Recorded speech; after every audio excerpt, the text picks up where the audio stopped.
पंतप्रधान नरेंद्र मोदी यांनी आज नवी दिल्लीत 11व्या रायसिना संवादाचं औपचारिक उद्घाटन केलं।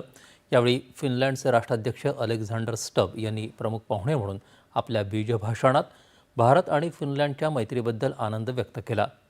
दोन्ही देश मिळून जगातल्या सुमारे 1.5 अब्ज लोकसंख्येचं प्रतिनिधित्व करत असून हा क्षण अत्यंत महत्त्वाचा आहे, असं स्टब म्हणाले।